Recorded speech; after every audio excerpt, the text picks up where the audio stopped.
Hay ciertos temas de interés absorbente, pero demasiado horribles para ser objeto de una obra de ficción.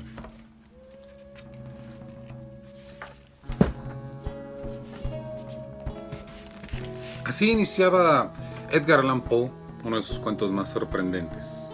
Uno que, sin duda alguna, a varias personas, como en muchos otros cuentos, hizo que se les erizara los vellos en la piel, sin duda alguna, por causa de que el tema no solo es real en cuanto a que puede ocurrir, sino que aparentemente muchos casos sobre esta circunstancia ocurrieron.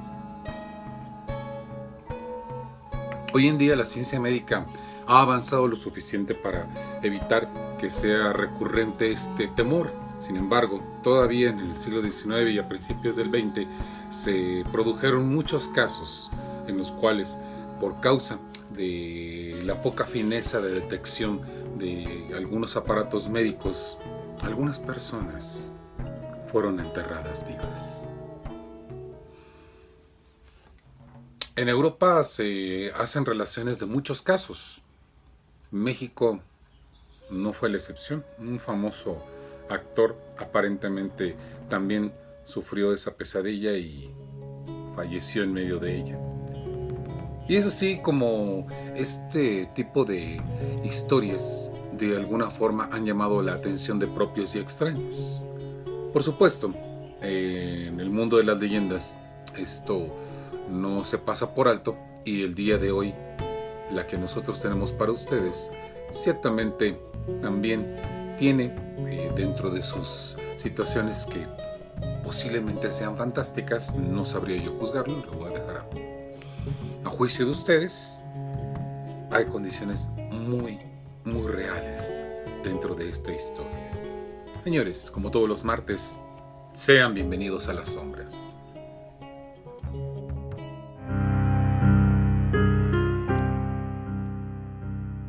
Imaginen por un momento que despiertan de un sueño.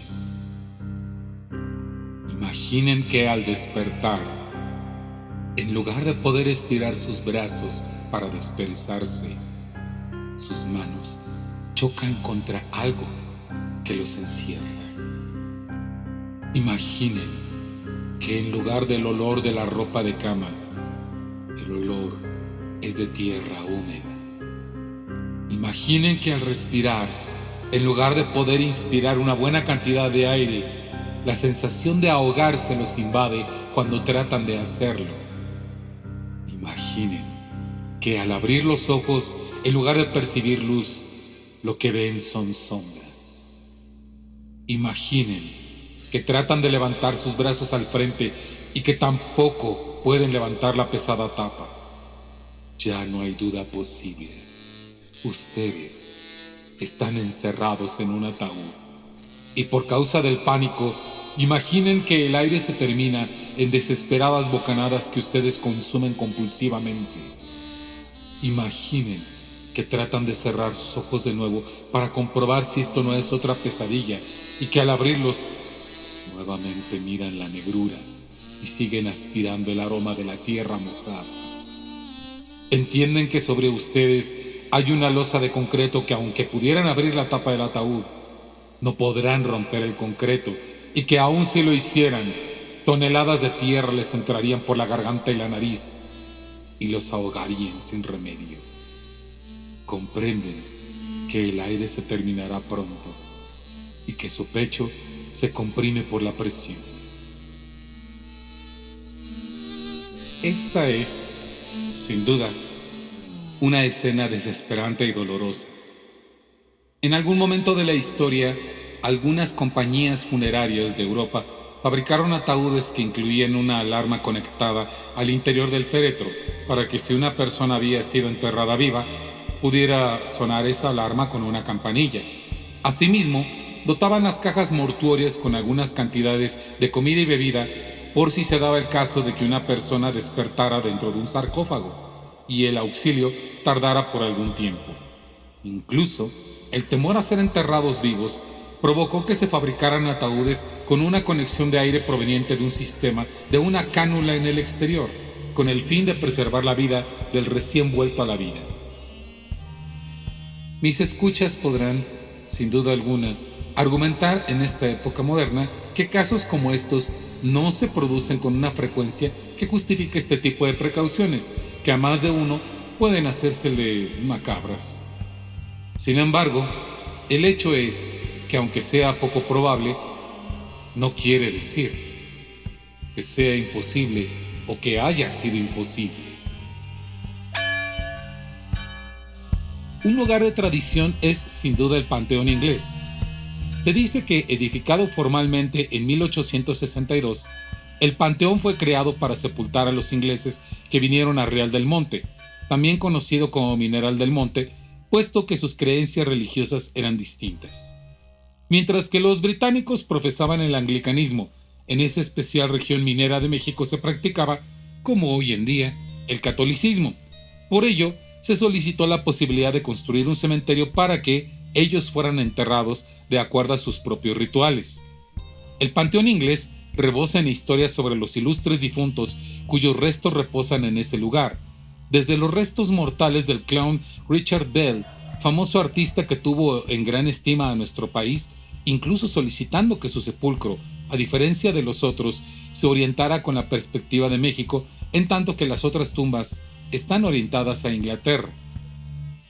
Algunas personas fueron sepultadas y posteriormente sus familiares quisieron recoger sus restos para llevarlos consigo de vuelta a Albión, nombre con el que románticamente también se denomina Inglaterra.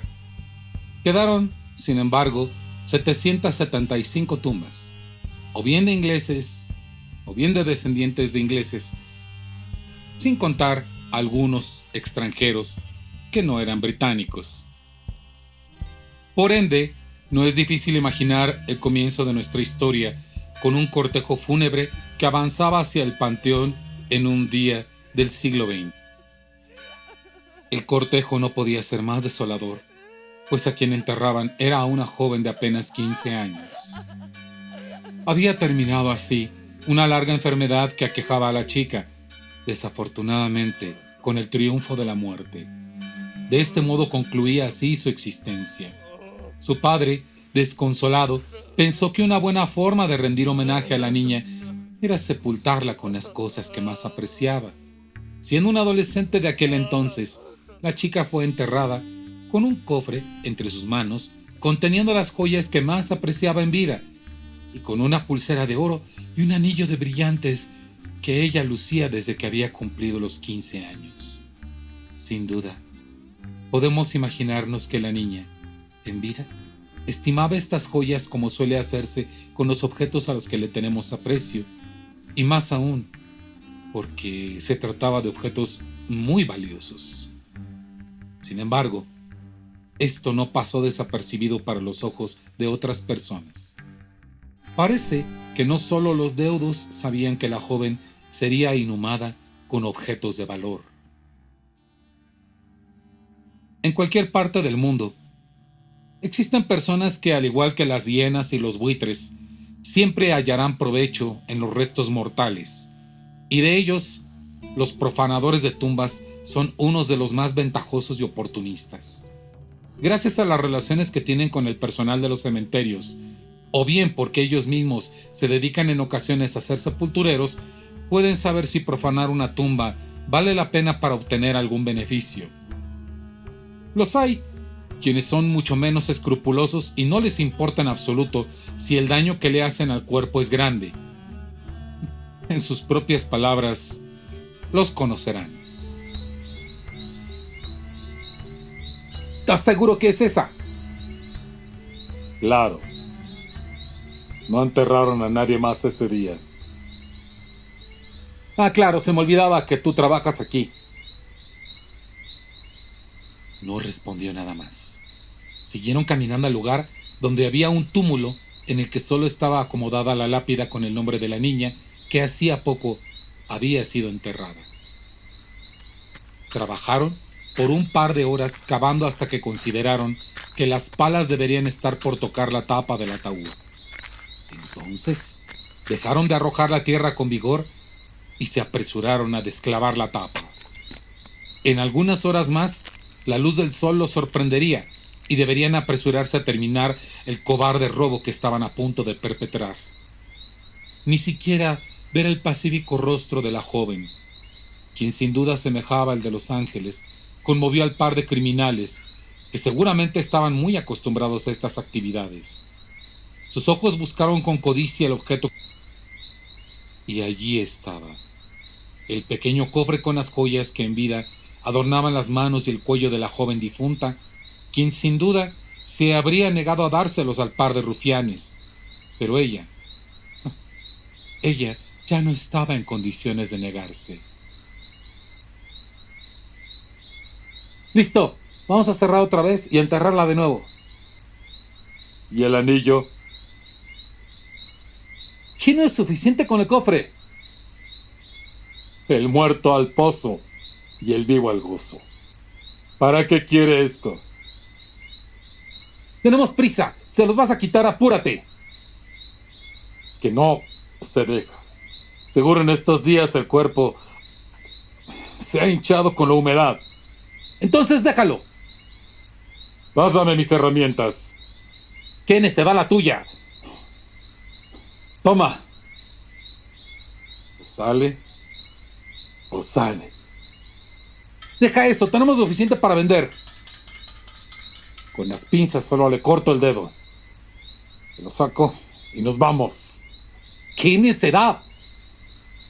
Tú sabes a qué venimos. ¿Qué sentido tiene arriesgarse si no vamos a sacar provecho? Se nos está haciendo tarde. Ya no dijeron nada más, porque la boca de la joven exhaló un grito de dolor que hizo que los dos profanadores a su vez gritaran de terror, rompiendo el silencio de la noche. La joven no estaba muerta, y al sentir los dientes de las pinzas que intentaban separarle los huesos de su dedo anular, tuvo un despertar de un sueño cataléptico que había hecho imposible saber si ella había fallecido. Los hombres cayeron como fardos pesados, y la chica se tomó su mano, cruelmente herida y sangrando. No comprendía qué hacía ahí. No sabía qué hacían esos dos hombres a su lado, y sin duda ella también se horrorizó al ver sus muecas deformadas por el espanto. Seguramente, en su mente solo pudo entender que tenía que salir de ahí. Por instinto tomó el cofre con sus joyas y al llegar a la puerta del cementerio comprobó que no podría salir hasta que alguien abriera. Por ello, y mientras reflexionaba aún sobre lo que le había pasado, esperó hasta que los primeros visitantes les fue franqueado el paso cuando ella salió, confundiéndose entre ellos. Nadie, hasta hoy según se sabe, tiene una idea de lo que sucedió con ella al llegar a su casa. Podemos aventurarnos a decir que si bien su padre, sobre todo él, la recibió con una mezcla de alegría y espanto, y así los demás. De los pacientes que sufrían catalepsia, solo se sabe que quizás sufrieron esta condición por causa de alguna enfermedad o por la ingesta de fármacos que pueden acarrear una depresión respiratoria. Ello produce una serie de síntomas cercanos a la muerte, como lo es el aparente cese de los latidos del corazón y de la respiración. Sin embargo, lo que ocurre es que, en realidad, tanto la respiración como los latidos se producen con tanta debilidad que son imperceptibles a ciertos instrumentos médicos como el estetoscopio. Se requiere de un electroencefalograma para confirmar el cese de la actividad cerebral, así como la ausencia de latidos en forma absoluta y de la respiración.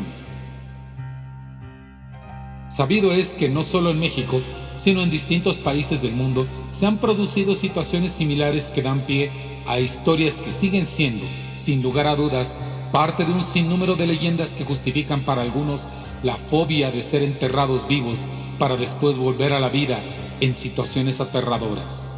Por ello, para los habitantes de Real del Monte, no es conveniente pasar por el cementerio a deshoras.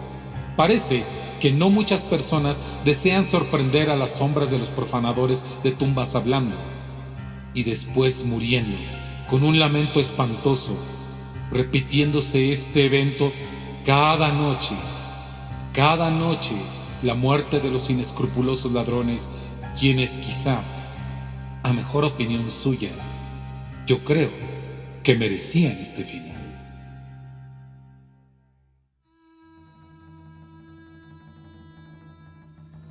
Muchas gracias por su atención.